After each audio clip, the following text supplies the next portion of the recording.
The true origin of the orcs is one of the most mysterious and debated aspects of Tolkien's vast mythology. Unlike elves, men, or dwarves, whose creation stories are clearly outlined, the orcs remain enshrouded in uncertainty and contradiction. Their beginnings are not only a subject of curiosity within Middle-earth, but also a reflection of Tolkien's evolving thoughts on evil, corruption, and free will. Over time, he proposed multiple, often conflicting, theories about how the orcs came into being, each offering a different glimpse into the nature of darkness in his world. The earliest and most well-known theory posits that orcs were originally elves, specifically some of the first elves who were captured by Morgoth before the awakening of the rest of their kin. These elves, taken to the dark fortress of Utumno, were twisted and broken through torture, sorcery, and prolonged corruption, until their spirits and bodies were utterly deformed. What emerged from this cruel transformation was a mockery of elvish beauty and grace, the first orcs. This version appears in the Silmarillion, where it is written that Morgoth, incapable of true creation, could only corrupt and pervert what already existed. If this is true, then every orc was once a being of light, turned into something monstrous by the first Dark Lord. This theory is consistent with a central theme in Tolkien's mythology that evil cannot create, it can only march. Morgoth, as the most powerful of the Ainur who descended into Arda, desired to control and dominate all life. But he could not bring new life into existence on his own. In corrupting elves into orcs, he enacted a blasphemous parody of Eru Ilúvatar's act of creation. These corrupted beings lost their former selves entirely, becoming creatures driven by hatred, malice, and fear. They were loyal only to the strongest, and their loyalty was always bought with intimidation or brute power. However, Tolkien later expressed discomfort with the moral implications of this idea. If orcs were originally elves, then they must have had souls fear in the elvish understanding. That raised troubling questions. Did orcs retain any shred of free will? Were they eternally damned for being forcibly corrupted? Could they, in theory, repent? Tolkien, a devout Catholic, found it hard to accept that sentient, soul-bearing creatures could be irredeemably evil and also utterly without hope. This tension led him to explore alternative explanations for the orcs' origins. One alternative Tolkien considered was that orcs might have been beasts animals, perhaps descended from corrupted wolves or other creatures who were imbued with a kind of dark mockery of sentience through Morgoth's sorcery. In this scenario, they would have no true souls, only a shallow imitation of consciousness sufficient for obeying orders and expressing malice. This would resolve the moral dilemma, since such beings would be incapable of moral choice in the first place. However, this explanation conflicted with the way orcs are portrayed throughout his stories. They speak, reason, quarrel, mock, and even express fear, sarcasm, and loyalty. They behave more like corrupted humans than mere beasts. Another theory Tolkien explored was that orcs were originally men, not elves. Since the race of men awoke after the elves, this would mean that Morgoth would have had to wait until their emergence to begin breeding orcs. But the problem with this idea is that orcs were already present in the First Age, long before men had spread widely across Middle-earth. Morgoth's earliest wars were fought against the elves, and the orcs were his foot soldiers from the very beginning. This would seem to preclude men as the original stock. Tolkien also toyed with the idea of mixed origins. Perhaps the orcs were bred from various corrupted sources: elves, men, beasts, and over long generations. The lines between them blurred. Morgoth, through countless experiments, might have forged a race composed of many dark ingredients. This would help explain the wide variety in orc appearances. Some are small and goblin-like, others are tall and powerful, like the Uruk-hai. The idea of blending corrupted lineages fits with Morgoth's nature as a creature of discord, mixing and marring all that was once pure. In unpublished notes and letters, Tolkien wrestled with these questions repeatedly. In one of his letters, he admitted that he had never reached a fully satisfactory answer about the Orc. He knew that in his mythos, evil could not create life, and so the Orcs must have come from something pre-existing. Yet the full implications of that belief, especially concerning their capacity for moral thought and redemption, remained unresolved. Another complication arises from the way Orcs are depicted in The Lord of the Rings. They are not mindless monsters. They speak with wit, use weapons, organize in hierarchies, and show awareness of their condition. Characters like Grishnak and Shagrat demonstrate cunning, ambition, and even some individual personality. Orcs bicker about food, complain about their superiors, and express fear of both Sauron and the elves. In fact, their dialogue often reveals a grimly comedic side that makes them more than just mindless foes. All of this suggests that, whatever their origins, Orcs are fully sentient. The spiritual fate of Orcs is also a question Tolkien never fully settled. If they once had fear, did they pass into the halls of Mandos upon death? Like elves and men, could an Orc ever be forgiven if it turned away from evil? Tolkien seemed to believe this was unlikely, not because Orcs were innately evil, but because their lives were shaped entirely by cruelty and fear. They were raised in a culture of torment, bred for war, and conditioned to hate. In a world where even the noble fall to temptation, the Orcs had no real chance to be anything but what they were made to be. Tolkien's final thoughts suggest that Orcs might have been a perverse hybrid of both flesh and spirit, part beast, part fallen, being animated by dark will, rather than born with a soul of their own. In this way, they would be puppets of Morgoth's malice, echoing his hatred even after his defeat. Their continued existence in later ages, under Sauron and Saruman, was a lingering curse from Morgoth's rebellion, a scar upon the world that could never fully heal. Ultimately, the mystery of the Orcs' origin mirrors the deeper themes at the heart of Tolkien's legendarium. It speaks to the nature of evil, that it is parasitic, that it mocks rather than creates, and that it can twist the beautiful into the grotesque.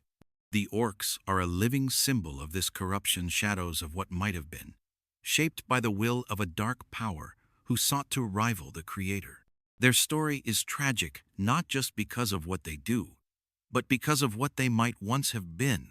Whether fallen elves, twisted beasts, or something else entirely, they are the broken mirror of Middle-earth's nobler races, a reminder that even in a world of wonder, darkness can shape life into a cruel and enduring form. In the first age of Middle-earth, the Orcs emerged not merely as a scattered race of corrupted beings, but as the central instruments of war for the first and greatest, Dark Lord Morgoth. If their origins were the result of his cruel experiments, then the wars of Beleriand were the testing grounds where he perfected their use as weapons. Under Morgoth's will, the Orcs evolved into disciplined yet brutal armies, forged in the furnaces of Angband and unleashed upon the elves, dwarves, and eventually men who resisted his dominion. In this era, the Orcs transformed from individual creatures of malice into an organized, overwhelming force of destruction. Morgoth's monsters in both body and spirit. Morgoth's realm in the north, Angband, was a fortress of unimaginable horror. Beneath the triple peaks of Thangorodrim, vast tunnels, breeding pits, and forges served as the lifeblood of his armies. Here, the Orcs multiplied in number, their bodies hardened by constant training, warfare, and cruelty. They were bred for endurance as much as for aggression, able to march great distances with little rest, fight in any conditions, and endure pain that would cripple other beings. The Dark Lord equipped them with crude yet effective weapons, often forged in the same pits that birthed the dragons and other dark beasts of his host.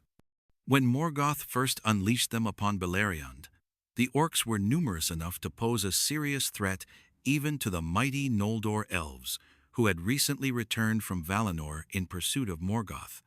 The earliest battles, such as the Dagor Nuin Gileath, Battle Under the Stars, tested both sides. In that first great clash, the Orcs poured out of Angband in vast legions, their ranks filling the valleys and plains. Though they fought fiercely, they were driven back by the Noldor's superior skill and weaponry. This initial defeat taught Morgoth that sheer numbers would not be enough. His armies would need to be deployed strategically and supported by other creatures of terror. Over the decades, Morgoth refined his tactics. The Orcs became his shock troops, sent in to wear down enemy defenses before other monsters, Balrogs, wolves, and eventually dragons, would strike the decisive blows.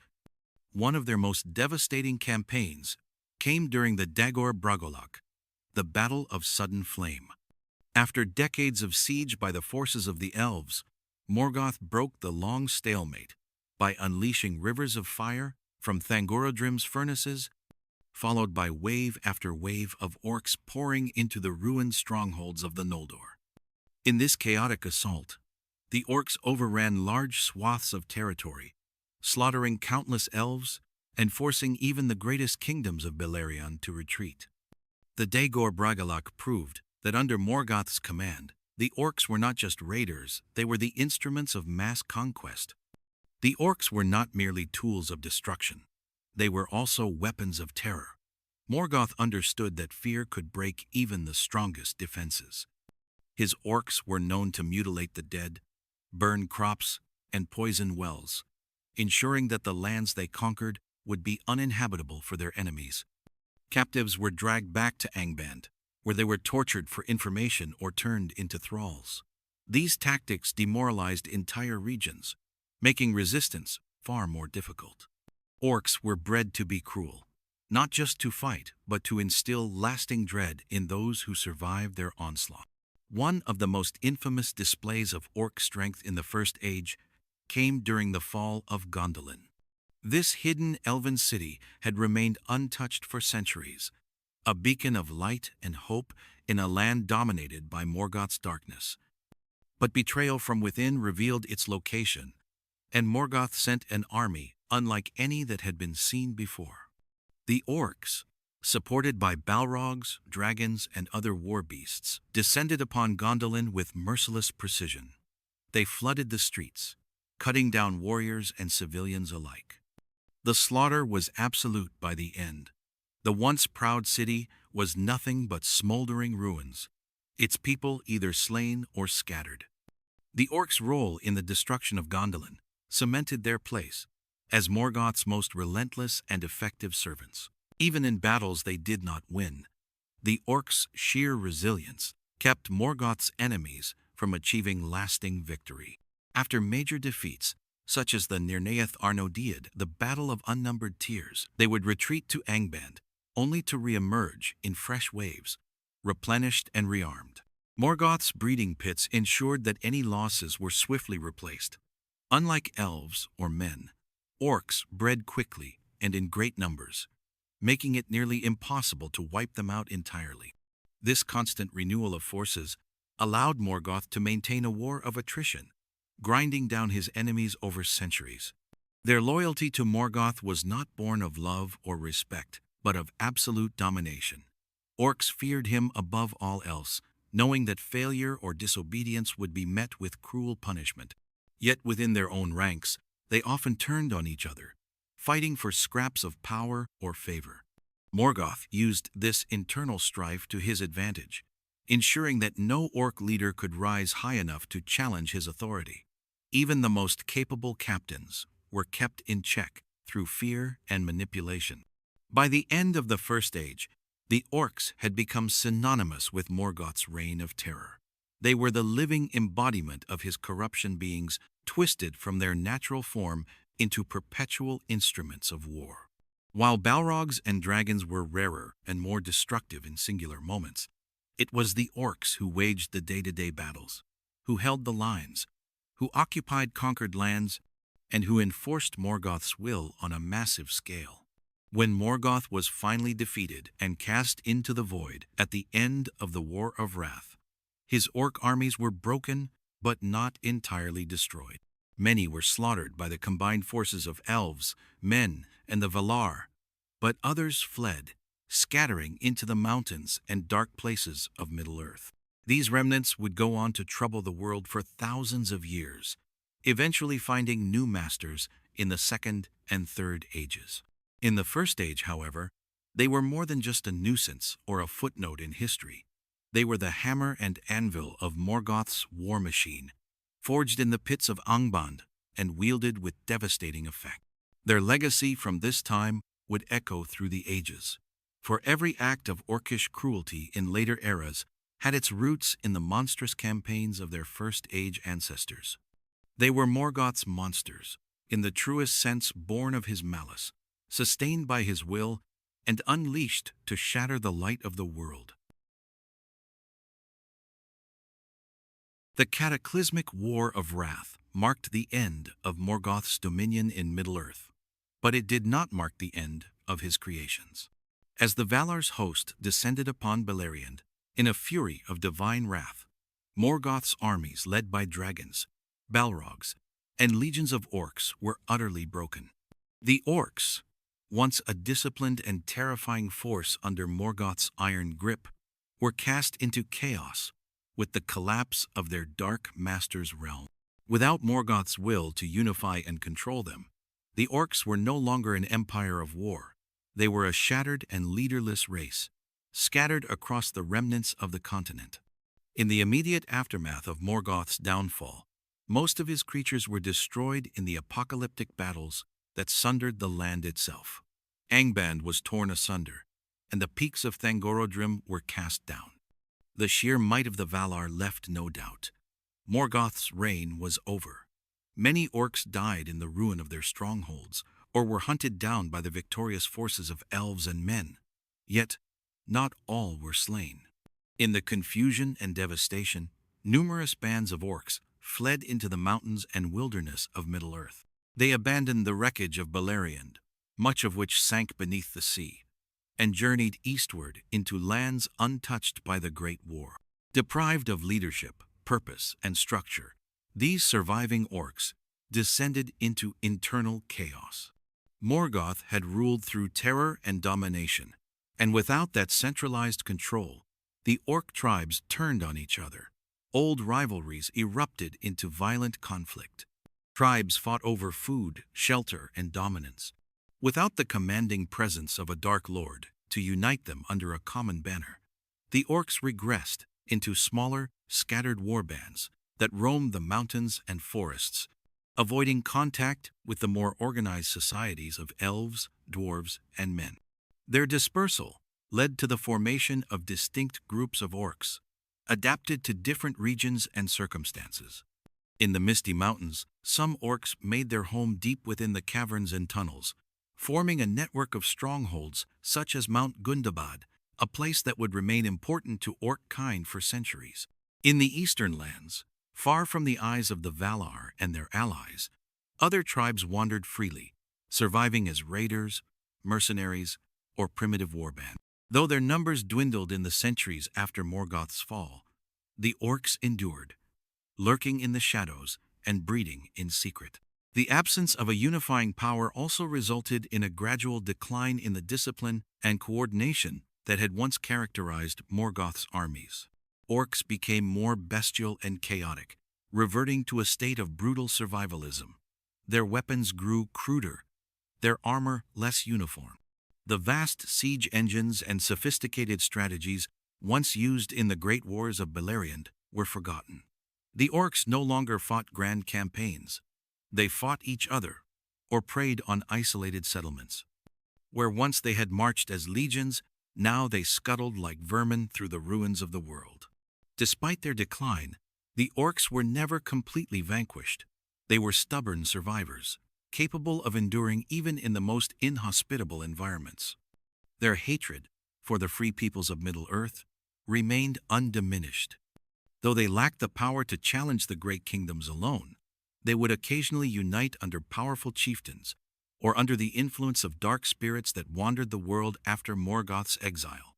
These localized alliances allowed them to raid, conquer, and even establish temporary holds in remote regions. During the Second Age, the scattered orc tribes continued to fester in the dark corners of the world. They posed a threat mostly to travelers and frontier settlements, rarely confronting major powers. But while the elves celebrated peace and men built new realms, the orcs were quietly rebuilding. In the absence of Morgoth, a new shadow began to stir, one that would once again offer the orcs purpose, structure, and war. Sauron, Morgoth's most devoted and cunning lieutenant, had survived the fall of his master. Initially hiding from the wrath of the Valar, Sauron eventually returned to Middle-earth, determined to fulfill Morgoth's legacy. He took up the mantle of the new Dark Lord, and slowly began to re-establish a center of power from which he could dominate the world. The orcs, directionless and fractured for centuries, began to fall under his influence. Through fear, sorcery, and brutal control, Sauron began reuniting the scattered tribes. In time, the orcs recognized in Sauron a master akin to Morgoth.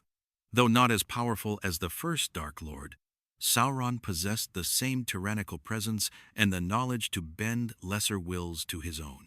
He began organizing the orcs into legions once more, building strongholds and fortresses in the east and south. Barad-dûr rose in Mordor, and with it, the promise of a new orc empire. The Dark Lord equipped his servants with better arms, coordinated their movements, and reintroduced discipline. However, the orcs of the Second Age were not identical to those of the first. The long centuries of scattering had changed them. Some tribes had evolved independently, developing their own dialects, cultures, and fighting styles. There were deep divisions between mountain orcs, forest orcs, and those of the Far East. Sauron's challenge was not just to rule them, but to mold them into a single force again. While he had some success, the scars of their fragmentation never fully faded. The memory of Morgoth still lingered among the orcs. They spoke of him in hushed tones, not as a god, but as a force of terror that had once ruled the world. His legacy was burned into their flesh and culture, an instinct to submit to a stronger will, to serve, and to destroy. This dark inheritance made them susceptible to Sauron's influence, but also made them dangerous and unpredictable. Without constant oversight, they reverted quickly to infighting and savagery. By the end of the Second Age, Sauron had forged a new army with the orcs at its core. They would fight in the War of the Last Alliance, facing the might of elves and men at the foot of Mount Doom. Though ultimately defeated alongside their master, the orcs were not exterminated. As they had after Morgoth's fall, they would scatter once more, hiding in the cracks of Middle-earth, waiting for the next opportunity to rise. The pattern of scattering and regrouping became a defining feature of orc history. They were a race defined by ruin, created in ruin, thriving in ruin, and returning to ruin when their masters fell. Yet, like weeds growing between the stones of a broken road, the orcs always returned. Their resilience was as much a curse as it was a strength. Even without Morgoth, even without Sauron, the orcs remained waiting in the dark, whispering ancient hatred, and remembering a time when they marched under the black banners of the first Dark Lord. In the aftermath of Morgoth's fall, Middle-earth was left scarred, but free from the direct grip of a Dark Lord. The First Age had ended in fire and divine judgment, and for a time the world seemed poised for healing. But darkness, though momentarily scattered, was never fully extinguished. Among the many remnants of Morgoth's legacy were the orcs, broken, directionless, and scattered across the wilderness of Middle-earth. It would take centuries before these remnants found new purpose. That purpose came in the form of Morgoth's most faithful lieutenant, Sauron. Sauron, once the Maiar known as Mairon, had been Morgoth's chief lieutenant in Angband, an entity of immense cunning, sorcery, and ambition. Unlike his master, who ruled through brute force and defiance of the divine order, Sauron preferred deception, control, and systemic domination. After Morgoth's banishment into the void, Sauron fled and remained hidden during the early years of the Second Age. But he had not repented, nor had he abandoned his desire for dominion. Rather, he plotted in secret, preparing to reassert his influence over Middle-earth in a more subtle and enduring form. The scattered Orc tribes, isolated and primitive after the War of Wrath, were among the first to fall under Sauron's growing shadow. In the east and south, far from the vigilant eyes of the elves of Lindon and the Númenóreans of the western coasts, Sauron began his quiet rise to power. Initially presenting himself as a benevolent figure, Annatar, the Lord of Gifts, he forged alliances with the elven smiths of Eregion and helped craft the Rings of Power. But behind this mask, he was also reforging the instruments of war, including the Orcs. Recognizing the Orcs' usefulness, Sauron took to the task of rebuilding their strength. Unlike Morgoth, who had created Orcs in vast numbers through corruption and breeding pits, Sauron inherited a ruined, decentralized rabble. His approach was more pragmatic. He began to centralize their leadership, assigning Orc captains to oversee the various scattered groups. He reintroduced structure, hierarchy, and military discipline.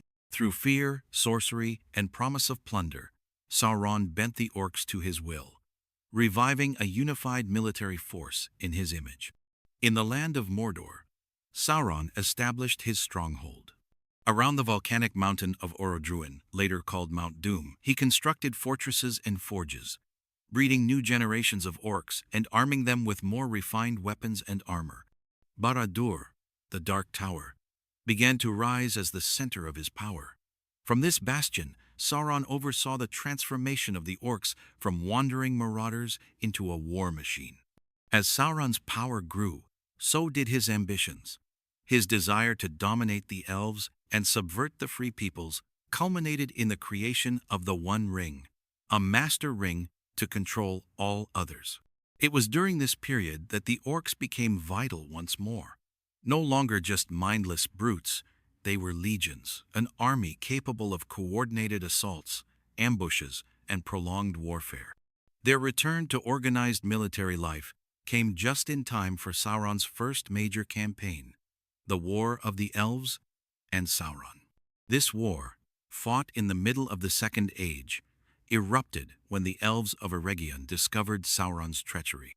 Having forged the One Ring in secret, Sauron sought to claim the remaining rings of power and bring the elven kingdoms under his dominion.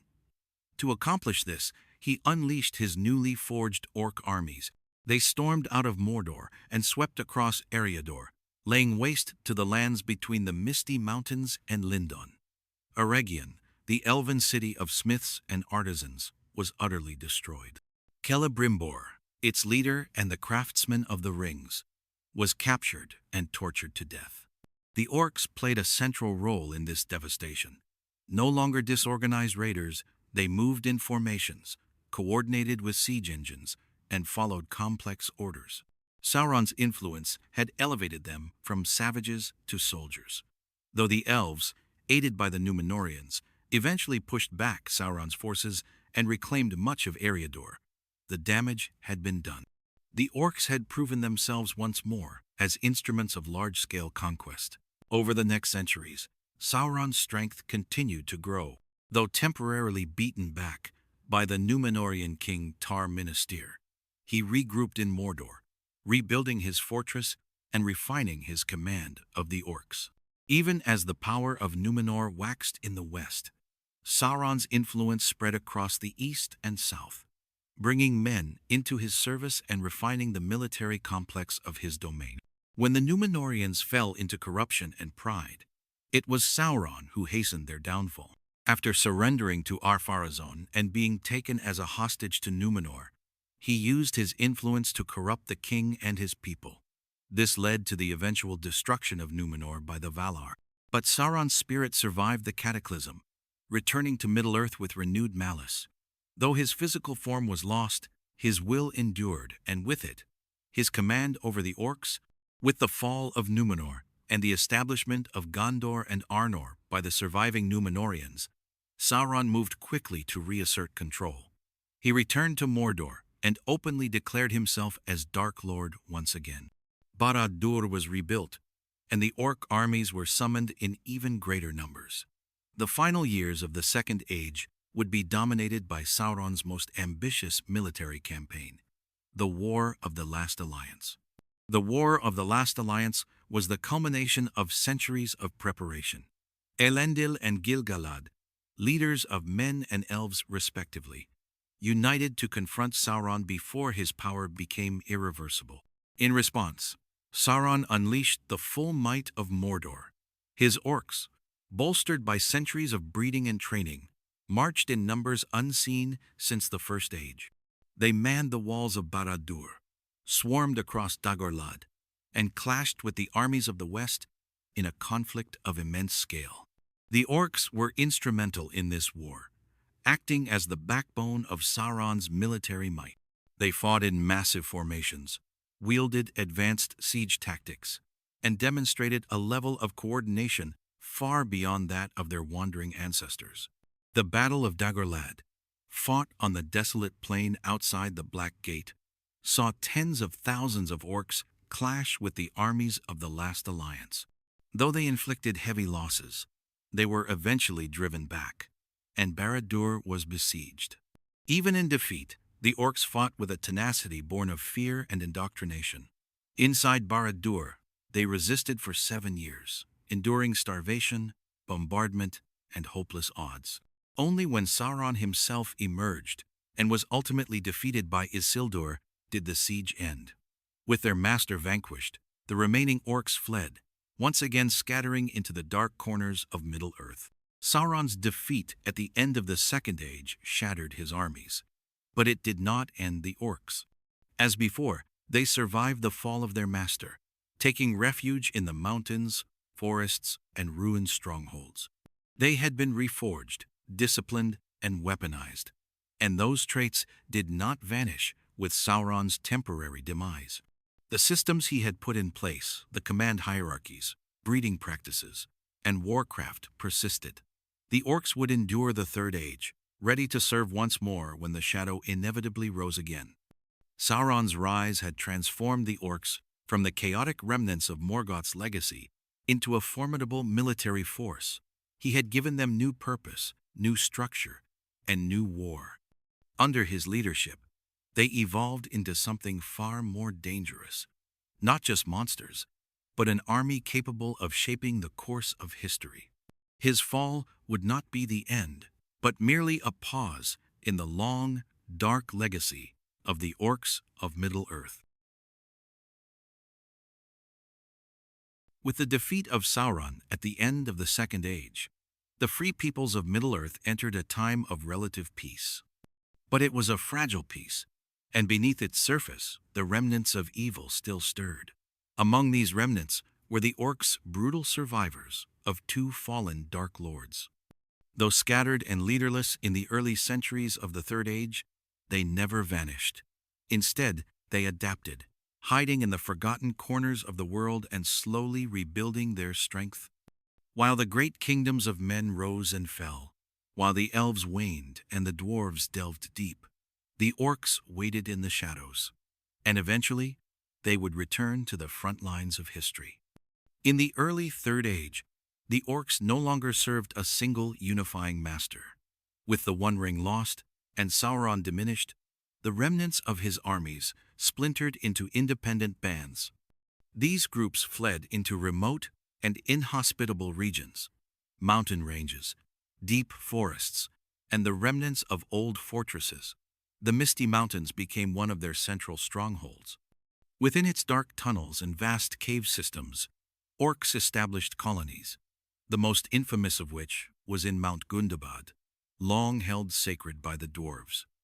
Over time, the Misty Mountains teemed with Orc activity. These tribes harassed travelers, raided nearby settlements, and grew increasingly bold as the vigilance of the free peoples waned. Though lacking the coordination of their former days, the orcs were still dangerous. Isolated groups became expert in ambushes, kidnapping, and sabotage. They would waylay caravans passing through mountain passes, attack isolated dwarven expeditions, and harass the northern realms.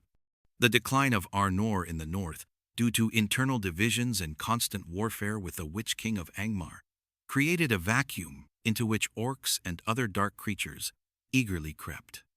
As kingdoms fractured, the lands grew more perilous, and the orcs took advantage of the chaos. In the south, Gondor remained strong for a time, patrolling its borders and guarding the ruined land of Mordor. But as centuries passed, Gondor's strength ebbed. Plague, civil war, and repeated invasions sapped the kingdom's might. With Gondor's watch weakening, Mordor began to stir again. The Nazgûl, once bound to Sauron's will, returned to their dark master's service and prepared the land for his eventual return, and with them came the orcs. By the time of the Third Age's middle years, orc activity had intensified. No longer content to remain hidden, they emerged more frequently from their mountain lairs. The resurgence of Dol Guldur in southern Mirkwood, later revealed to be Sauron in a diminished form, acted as a beacon for the dark things of the world. From this stronghold, Sauron began to reassert control, subtly drawing orc tribes back into his orbit. He provided them with orders, weapons, and a renewed sense of purpose. Though he had not yet revealed himself openly, his influence was once again shaping the fate of Middle-earth. During this time, the orcs became more aggressive and ambitious. They began launching coordinated raids into Rohan and Gondor. Their numbers multiplied. In the Ephel Duath, the Mountains of Shadow encircling Mordor, and in the ruins of old fortresses such as Cirith Ungol, Mordor itself began to fill with life once more, not of greenery or civilization, but of marching feet, clanging forges, and smoldering fires. Orcs built roads, dug trenches, and prepared for war. The dark lands that had been quiet for centuries now pulsed with malignant activity. One of the most significant flashpoints of orc resurgence in the Third Age was the Battle of Azanul-Bizar, fought in the year 2799. This battle was the climax of the War of the Dwarves and Orcs, a bloody conflict that erupted after the orc chieftain Azog killed King Thror of Durin's folk. The dwarves, enraged and united, descended upon the orcs of the Misty Mountains with unmatched fury. The war raged through many strongholds, and though the dwarves emerged victorious at Azanul-Bizar, the cost was staggering.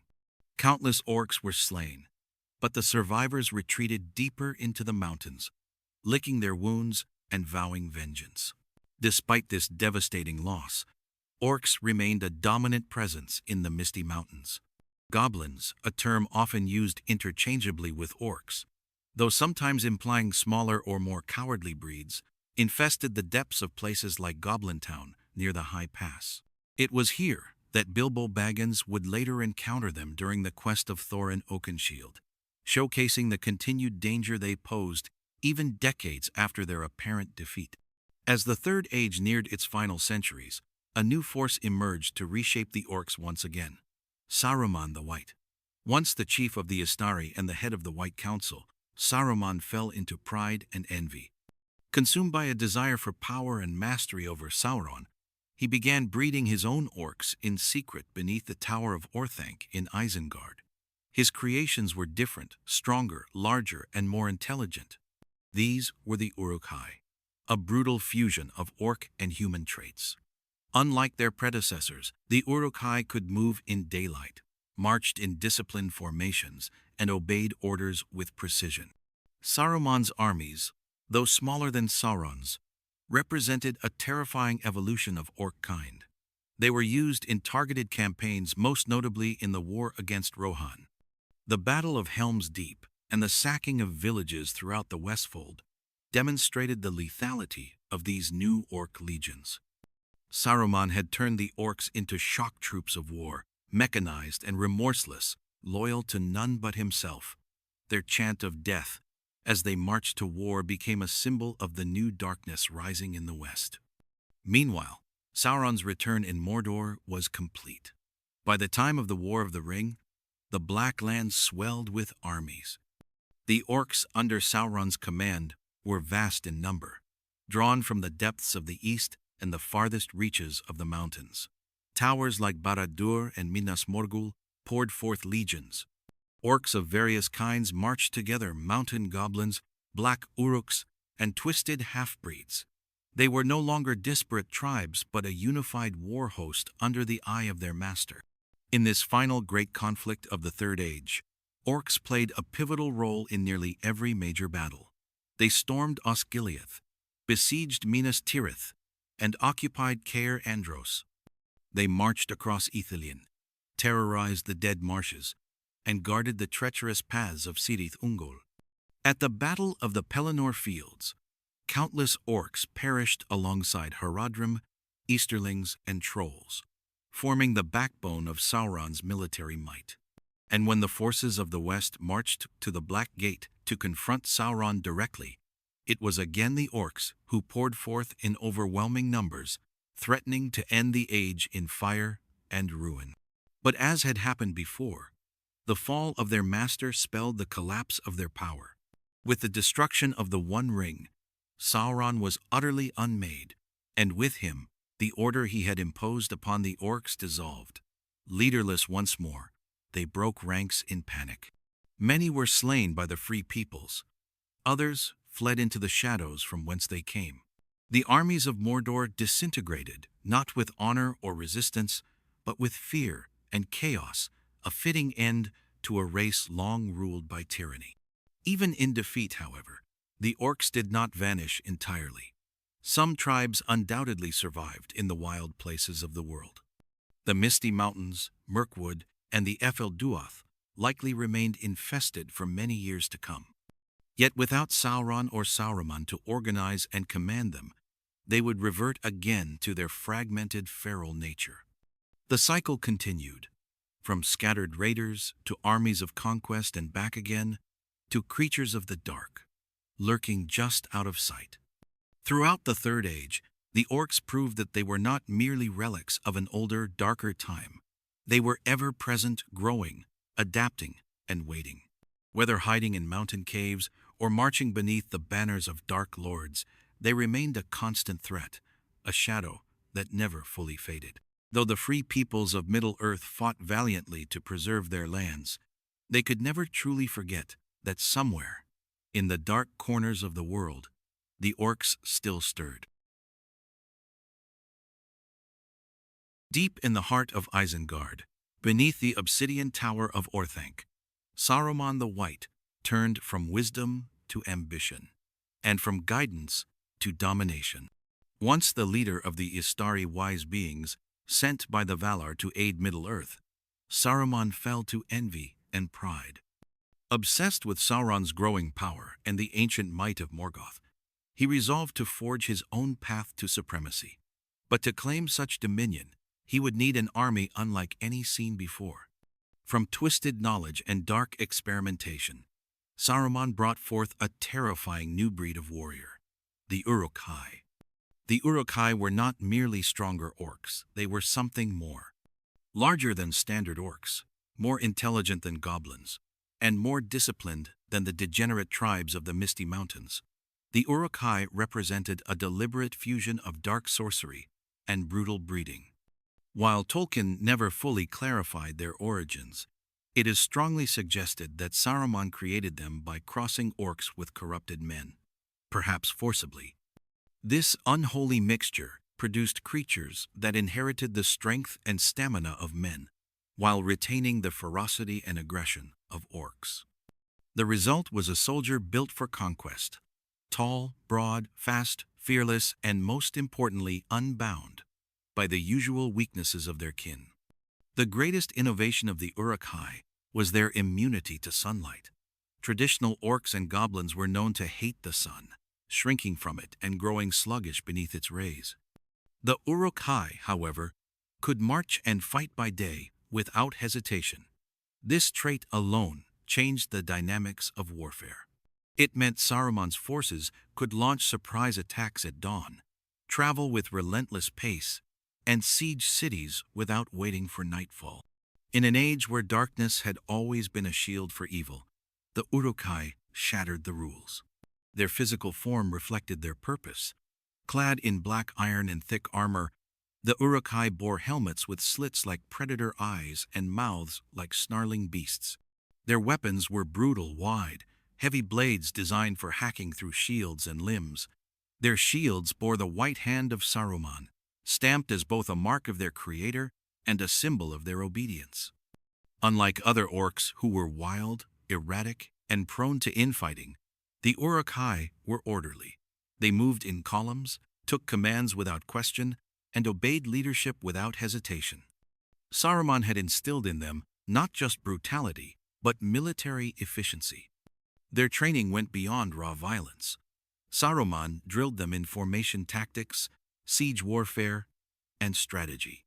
They knew how to march in silence, how to maintain supply lines, and how to execute coordinated assaults. Their war chants were not shrieks of chaos, but rhythmic roars of unity and death. They were, in many ways, the first truly modern army of Middle-earth mass-produced soldiers of industrialized war, bred not from tribal tradition, but from purpose and design.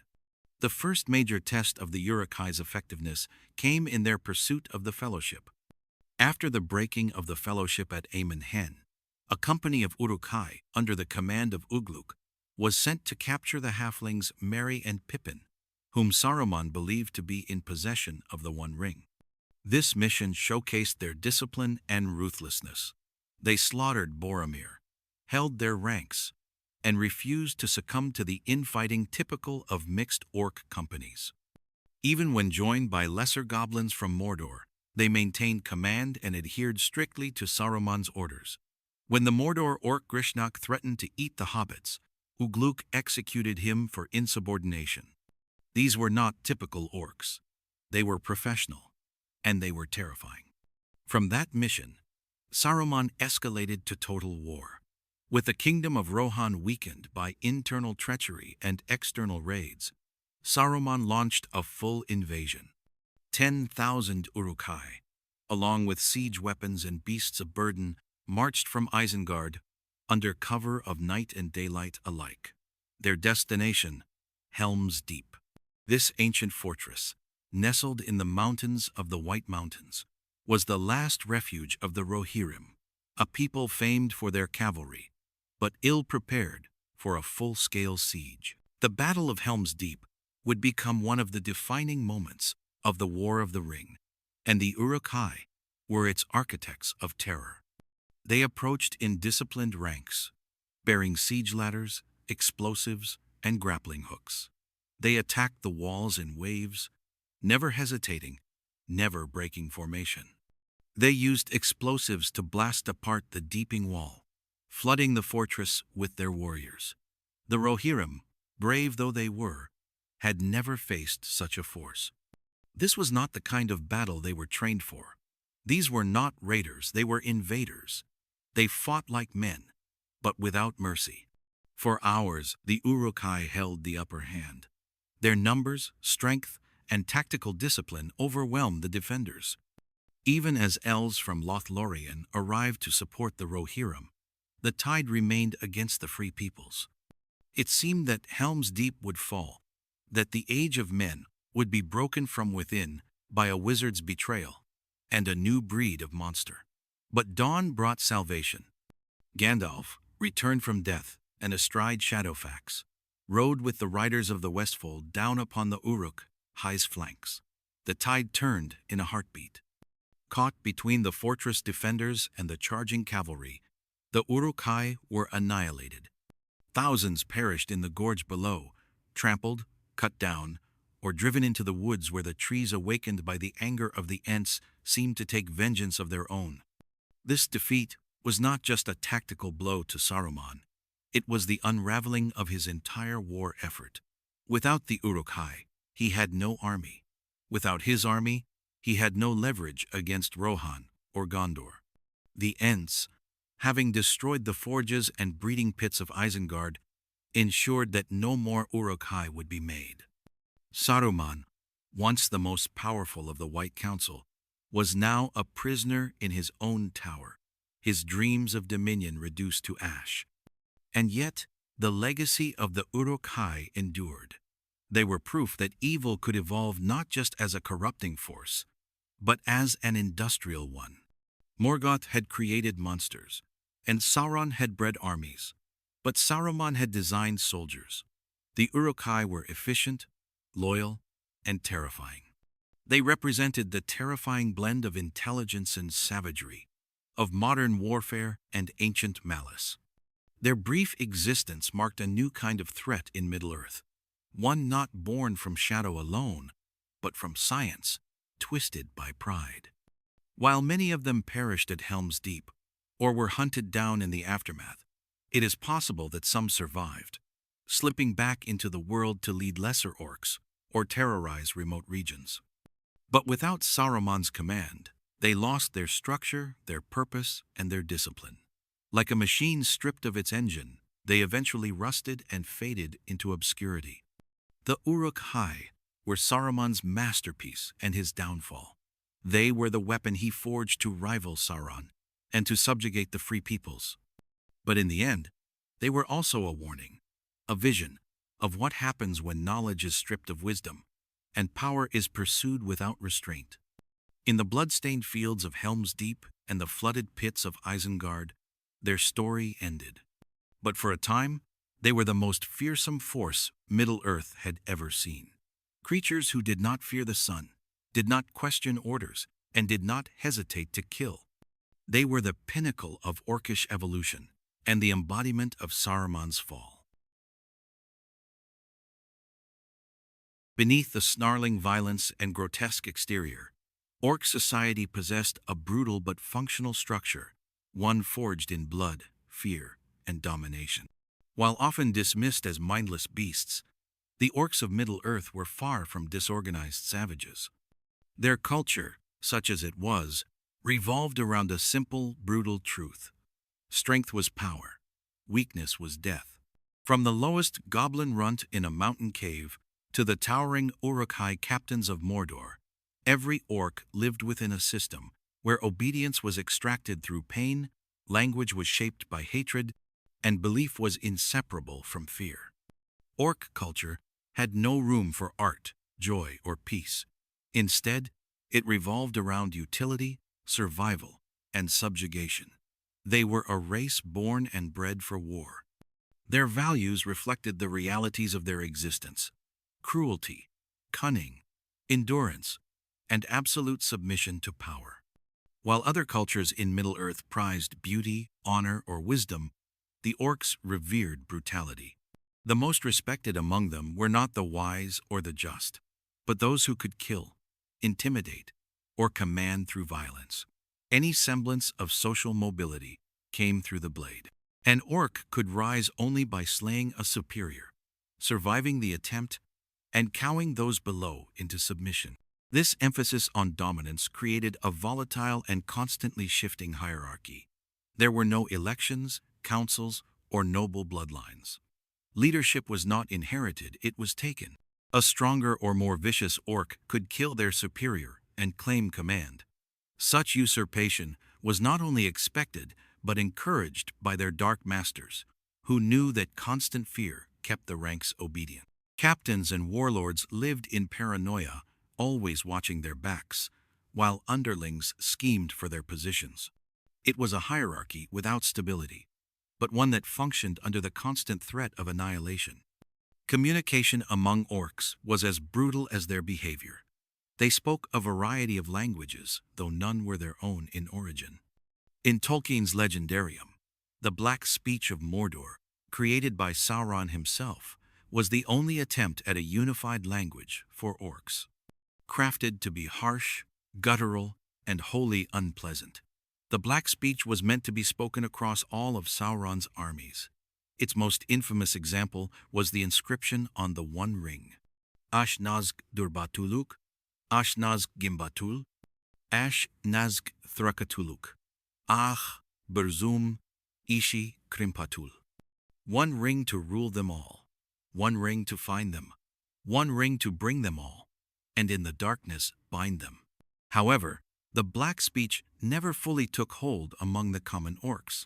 While it was used by high-ranking captains and emissaries of Sauron, particularly in Mordor, it was too rigid and complex for widespread use. Most orcs communicated in a debased form of Westren, the common tongue of Middle-earth. This orcish pidgin was crude, filled with slang, profanity, and violent metaphors. It was functional for barking orders, issuing threats, and coordinating battle, but lacked the nuance of more refined tongues.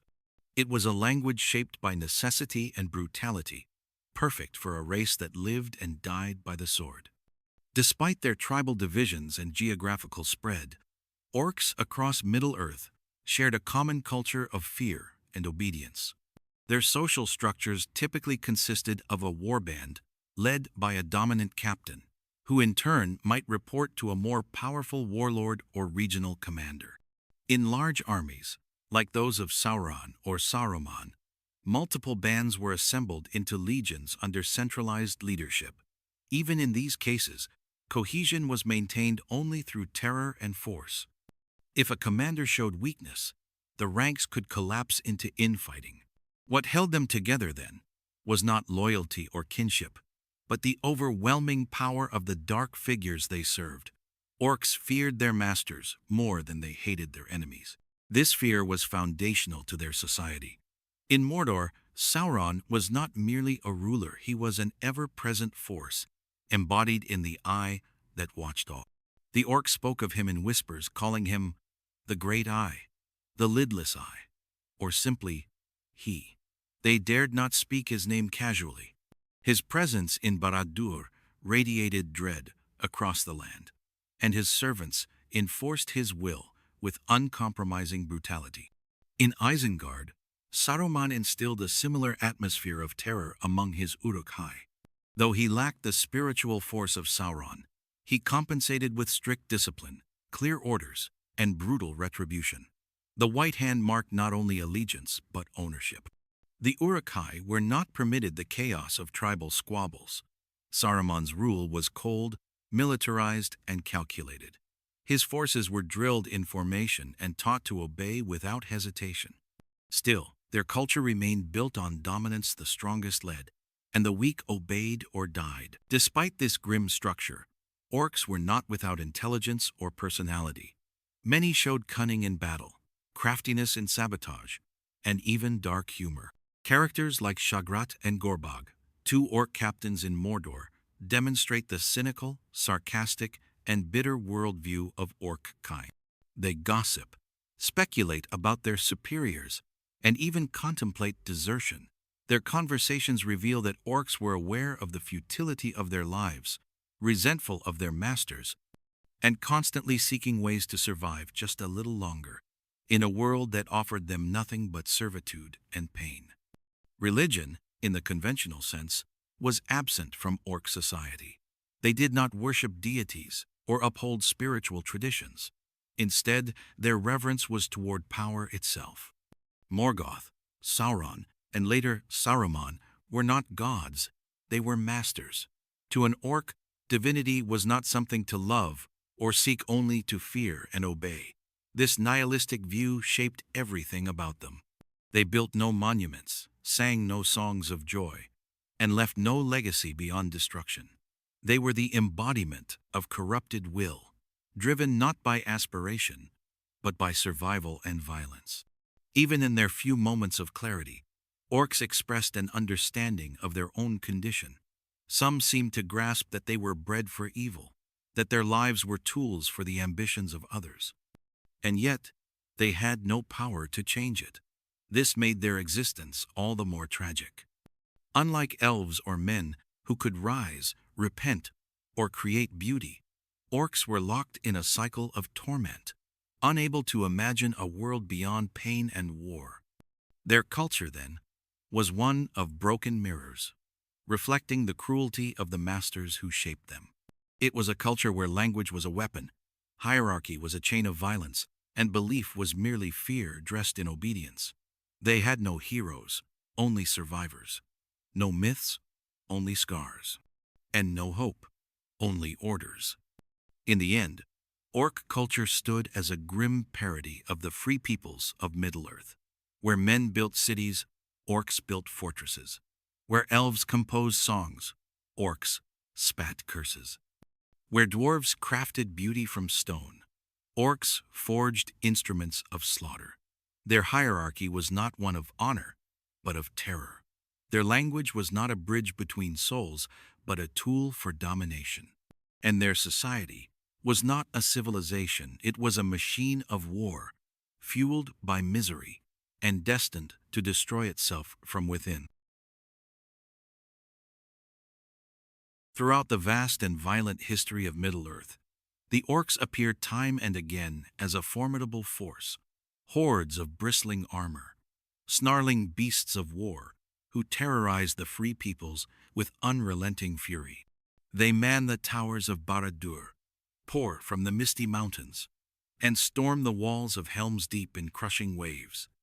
Yet despite their numbers, despite their strength and the terror they inspire, Orcs have never built a lasting empire of their own. They have never claimed permanent dominion, never maintained cohesion once their masters fall.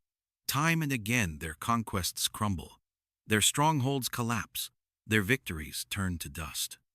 The reason lies not in their weapons or willpower, but in their very nature. The Orcs, for all their ferocity, are built to break. At the heart of the Orcish downfall is their profound inability to unite under anything other than fear. Their society is one of enforced hierarchy, with loyalty granted not through admiration or shared purpose, but through raw domination.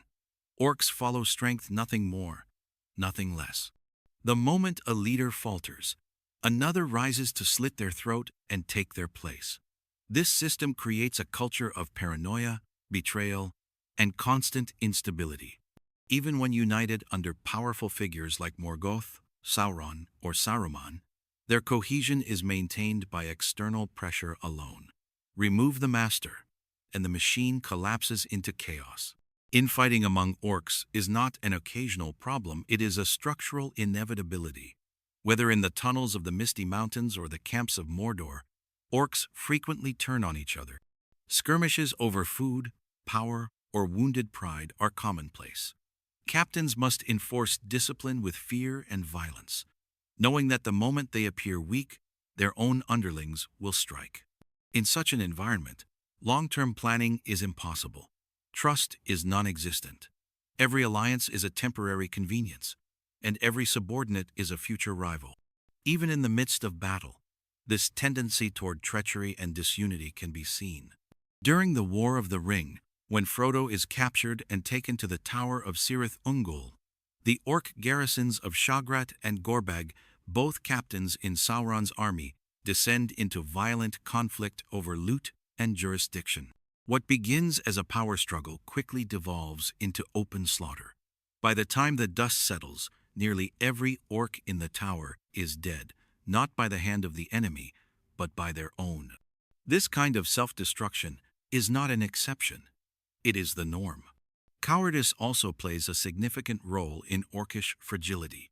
While they may be fierce in large numbers and under strong leadership, Orcs are not naturally brave. They are driven by fear, both of their enemies and of their superiors. This fear can be weaponized, as Sauron and Saruman both understood. But when that fear is unbalanced, when the terror of battle outweighs the terror of punishment, Orcs flee. They desert, scatter, or surrender. At the Battle of the Morannon, when Sauron is unmade and the Eye falls silent, his army breaks in an instant.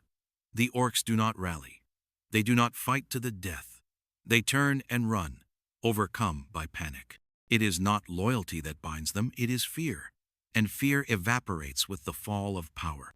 Unlike elves, who rally around shared history, or men who fight for kingdoms and ideals, Orcs have no cause beyond survival.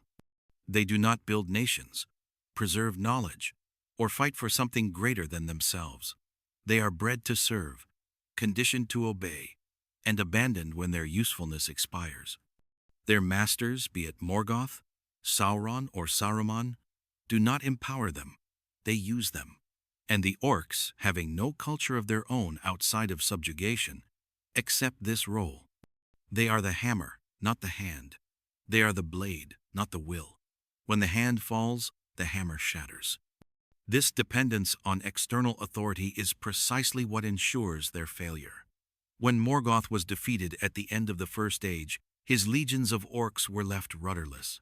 Without his will to guide them, they fell into infighting, splintered into scattered tribes, and retreated to the mountains and dark places of the world.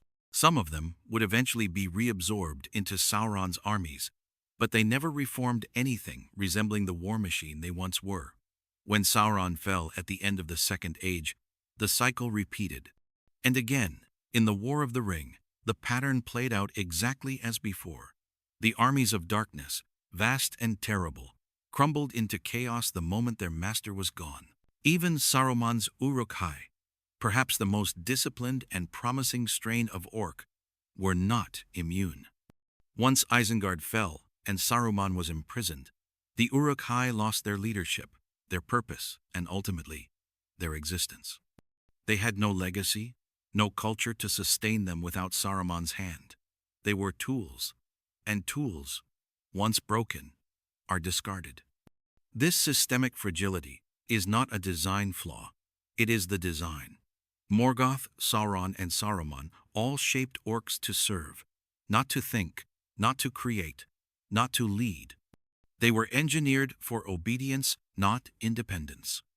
To prevent rebellion, their makers instilled in them the traits that would ensure they could never rise above their station: mistrust, aggression, and short-sightedness.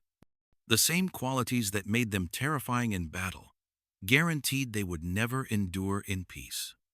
There are rare glimpses into what Orcs might have become under different circumstances. Some show signs of curiosity, wit, and even grim humor. Gorbag and Shagrat speak with a kind of street-smart cunning. Ugluk demonstrates loyalty to orders, even when it means keeping his soldiers in line through brutal discipline. These flashes of personality hint at what the Orcs might be if they were not trapped in a cycle of violence and domination. But these moments are fleeting. The greater culture crushes them. Any Orc who steps out of line risks death, not just from enemies, but from their own. Ultimately, the fall of the Orcs is not simply a matter of failed strategy or poor luck. It is the result of their nature imposed, shaped, and reinforced over thousands of years. They are bred to break. Their masters designed them to be disposable, and so they are. They surge across the world in waves of horror, but never stay. Their strongholds are temporary. Their alliances are brittle. Their victories are borrowed. And when the storm passes, they vanish like smoke, leaving only ruin, ashes, and the whisper of a threat that never truly goes away. The tragedy of the Orcs is that they never had a chance to be more. Denied free will, denied history, and denied legacy, they exist only in the service of others. Their infighting is not a failure of discipline, it is the only expression of agency they possess. Their cowardice is not weakness, it is the instinct of a creature born to be used. And their collapse, again and again, is not surprising, it is inevitable. Because without a master, without fear to bind them, the Orcs have nothing. And in the end, nothing is exactly what they become. As the Third Age drew to a close, the shadow that had long loomed over Middle-earth began to gather for one final, cataclysmic clash. Sauron, the last of the Dark Lords, had returned in full strength, openly ruling from the fortress of Barad-dûr in Mordor. His eye watched tirelessly, and his will spread across the lands, binding together Easterlings, Southrons, Trolls, and above all, the countless legions of Orcs who formed the backbone of his war machine. With the forging of the One Ring centuries earlier, and its partial influence even in absence, Sauron had become more than a dark sorcerer. He was a malignant force, an ideology of domination and fear, and the orcs, as always, were both his instruments and his victims. In the final years of the War of the Ring, Mordor pulsed with activity. Orcs swarmed across the plateau of Gorgoroth, patrolled the towers of Cirith Ungol and Minas Morgul, and poured through the Black Gate of Mordor. They were not a disorganized horde. They were organized into battalions, regiments, siege companies, and specialized forces. Their armies laid siege to Gondor, desecrated Osgiliath, and pushed westward with the weight of centuries of planning behind them. Sauron's military was an empire of darkness, and the orcs were at its heart. But for all their strength and numbers, the fate of the orcs, like everything tethered to the power of the One Ring, was bound to the fate of Sauron himself. The Battle of the Pelennor Fields was the first devastating blow. Thousands of orcs, alongside trolls, Southron warriors, and fell beasts, clashed with the forces of Rohan and Gondor. It was a brutal, bloody conflict, but ultimately one that exposed the vulnerability of Sauron's war machine. Though his armies inflicted massive losses, they lacked true independence and resilience. When the Witch King fell to Éowyn and Merry, the morale of the Dark Lord's forces faltered. When the tide of battle turned, many orcs panicked and fled. This patterned initial dominance, followed by collapse, reflected a deeper truth about the orcs. Without unbreakable command, they shattered under pressure. The final death knell came at the very gates of Mordor. The army of the West, led by Aragorn, Gandalf, and the surviving captains of the Free Peoples, marched to the Black Gate not to defeat Sauron in open war, but to distract him. Frodo and Sam, inching ever closer to Mount Doom, carried the true hope of Middle-earth. The battle that unfolded on the barren plain of Dagorlad was both symbolic and literal. The last gamble of the West against a seemingly endless tide of darkness. Orcs charged the lines, surrounded the men of the West, and sought to crush them once and for all. But as Frodo reached the cracks of Doom and Gollum, in a desperate act, seized the ring and fell into the fire, everything changed. The ring was destroyed. Sauron's spirit, long anchored to the ring, was torn apart. Barad-dûr collapsed in a torrent of black fire and thunder. The Nazgûl were obliterated. The Dark Lord's will, once the unifying force behind his empire, vanished in an instant. And with it, the orcs broke. The change was immediate and catastrophic. Without Sauron's oppressive will to guide and command them, the armies of Mordor descended into chaos.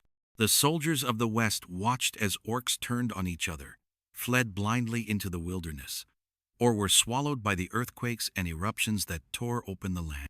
The order that had maintained Mordor's terrifying war engine vanished. What had once been an unstoppable force dissolved into panic and infighting. Orcs screamed in terror, abandoned their weapons, and scattered like insects fleeing a collapsing hive. In the days that followed, the realm of Mordor burned. Its forges were shattered, its towers crumbled, and its armies scattered. Yet not all orcs perished in the fires or in the rout. Many, particularly those in the eastern mountains or the far-flung reaches of Mordor's borders, survived. Others who had been stationed in outposts, raiding parties, or garrisons away from the Black Land suddenly found themselves cut off from command with no direction and no purpose. Some retreated into the Ephel-Duath, the mountains of shadow, or slipped into the deeper parts of the world, where light rarely touched. What became of them? The answer is not definitive, but Tolkien's world suggests several fates. Some orcs, leaderless and desperate, likely continued to band together in small raiding groups, returning to the existence they had known before Sauron's rise: ambushes, pillaging, and hiding from larger powers. Others were likely hunted down by men, elves, or dwarves in the years that followed the War of the Ring. The Free Peoples, victorious at last, had little interest in allowing remnants of Sauron's terror to fester. Yet orcs were survivors. They had endured the fall of Morgor. They had persisted after the Second Age. There is little doubt that some survived even the final destruction of Mordor. Tales speak of foul things still dwelling in the far corners of the world, deep beneath mountains or in twisted forests where no elf would tread. Orcs, bred for endurance and brutality, may have continued in isolated pockets, preying on the weak, living off of scraps, no longer united but still dangerous in small numbers. What they did not do, however, was rise again.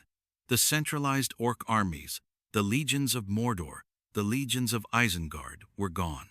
Never again would Middle-earth see orcs marshaled in such numbers, with such purpose. Without a master to bind them, they were reduced to the state in which they began, scattered, infighting, and directionless. Their decline was not only military, but cultural, such as their culture was built on obedience, fear, and servitude. It could not survive without domination. The orcs had never created cities or civilizations of their own. They built what they were told to build, fought when they were told to fight, and bred when commanded to multiply. Without an external force to organize and maintain them, they had no ability to sustain their society. Their very nature, shaped by dark lords to be tools of conquest, made it impossible for them to thrive independently. Some may have turned to new masters. History warns that evil is never fully extinguished. In ages yet to come, lesser sorcerers or petty tyrants may have drawn surviving orcs into their service. But these would never rival the scale or coordination of the armies that had marched under the banners of the Lidless Eye or the White Hand. In the years that followed, the free peoples began to reclaim the lands that had been lost. Mordor was left largely uninhabited, scarred, and smoking. The towers of Minas Morgul and Cirith Ungol were abandoned or razed. The kingdoms of Gondor and Arnor were restored, and under King Elisar, the dominion of men reached a new height. Peace returned to much of the world, but always with a lingering awareness that shadows could rise again. As for the orcs, they became, in time, little more than a grim memory. Tales of their savagery were passed down in legend and warning, and their name became synonymous with cruelty, chaos, and the perversion of life. They were not mourned, nor were they missed. Their fall was absolute, because they had been crafted for war and nothing more. And when the war ended, so did their purpose. The end of the Third Age was, for the orcs, not a grand finale, but a final unraveling, a collapse not only of armies but of identity. Without Sauron's will to drive them, they were nothing. And so they vanished, not in glory or redemption, but in confusion, terror, and the silence that follows when a master's voice is heard no more. As the fires of the Third Age faded and the world moved into a time of healing and renewal, the orcs, once the spearhead of darkness in Middle-earth, became shadows in memory. Their cities had never existed. Their songs had never been sung. Their histories were not carved in stone or preserved in scrolls. Yet their impact was undeniable. Though they left no monuments, they shaped the lives and legacies of nearly every race and kingdom in Tolkien's world. From the time of Morgoth's first wars to the final fall of Sauron, the orcs were ever present, not as creators or builders, but as destroyers, wielded like living weapons in the hands of greater evils. Their legacy is carved not into architecture, but into scars on the land, in the memories of peoples, and in the philosophy of Tolkien's mythology itself. To the elves, the orcs were a perverse reflection of their own kind. If the earliest legends hold true, and the first orcs were indeed elves corrupted by Morgoth, then every snarling face that charged into battle was a reminder of what the firstborn could become when twisted by malice. The elves fought orcs across every age at the gates of Gondolin, in the forests of Doriath, in the shadows of Mirkwood. Entire realms rose and fell in the struggle against them. Their art, language, and lore, often centered on the long resistance to evil and orcs, were always its foot soldiers. The elves' tragic longevity meant that many among them remembered those wars personally, and the memory of the orcs lingered like a festering wound across millennia. To men, the orcs were both fear and fate. From the destruction of Numenor to the battles of the Last Alliance and the War of the Ring, men stood against orcs time and again. Kingdoms were razed, cities fell, and blood was spilled on countless battlefields in the defense of free lands. The stories of heroes Isildur, Aragorn, Théoden, Boromir were inextricably linked to the struggle against orcish armies. But for men, the horror of the orcs was more than military. It was existential. The Uruk-hai, bred from orcs and men, showed how easily their bloodlines could be twisted, their will subverted. For men, the orcs were a cautionary tale, a glimpse of what they themselves could become if they surrendered to darkness, power, and pride. To the dwarves, the orcs were ancient enemies and bitter rivals. From the halls of Khazad-dûm to the peaks of the Misty Mountains, orcs plagued the dwarves for centuries. It was an orc Azog who decapitated King Thror and sparked the war of the dwarves and orcs. The Battle of Azanulbizar cost the dwarves dearly, but it also forged a lasting enmity. The dwarves, with their love of craft and lineage, saw in orcs not just physical threats, but destroyers of legacy.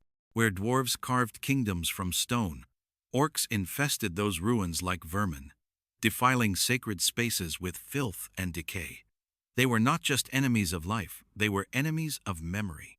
But beyond the battles and bloodshed, the legacy of the orcs lies in what they reveal about the nature of evil itself. In Tolkien's Legendarium, evil is not a creative force. It cannot craft beauty or birth new life. It can only mar, corrupt, and distort. The orcs are the ultimate expression of this principle. If they were once elves or men, or even beasts, they are no longer anything but twisted echoes of their former selves. They are living proof that evil does not create it, mutilates. It steals what is good and reshapes it into something broken, something monstrous. This theme of corruption runs deeper than just physical appearance.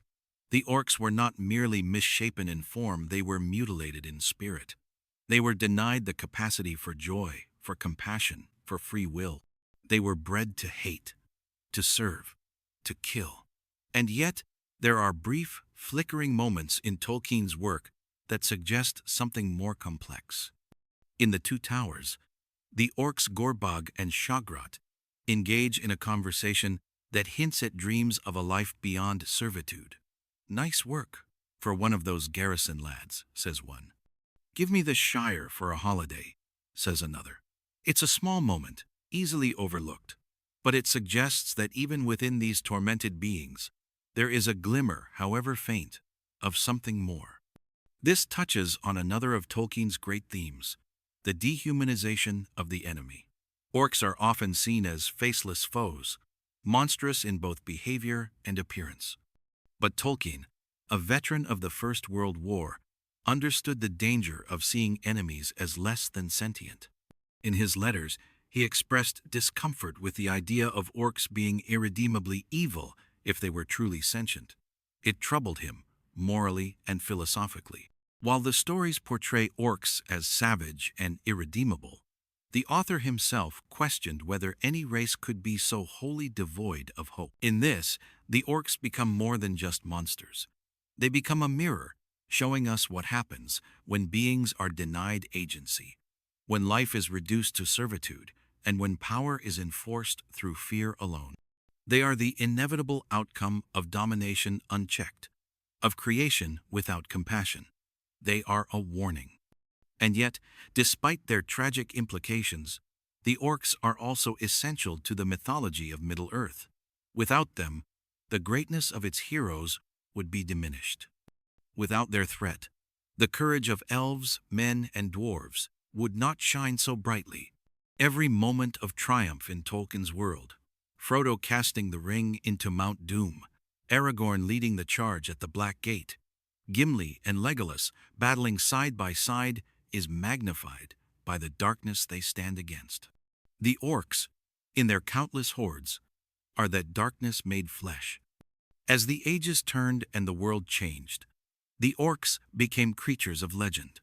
In the Fourth Age and beyond, they likely faded from memory, spoken of only in tales told by firelight. Children may have shivered at stories of goblins in the mountains or monsters in the dark, never knowing how close their ancestors came to annihilation at the hands of these very beings. And perhaps, in some lonely cavern or hidden vale, a remnant of that past still lingers feral, broken, and forgotten. But the true legacy of the orcs is not in their lingering physical presence. It is in the mark they left upon history. They were the storm before the dawn, the footfalls of a coming darkness. They shaped wars, toppled kingdoms, and tested the souls of countless heroes. And though they never carved their names into stone, their impact is indelible. In the end, the orcs remind us of the cost of corruption, the fragility of freedom, and the enduring power of hope. For all their terror, they were never the masters of Middle-earth, only the pawns of those who would be. Their fall was written in their very design. And their memory, like a shadow on the edge of light, remains a dark echo in the otherwise radiant tale of Tolkien's world.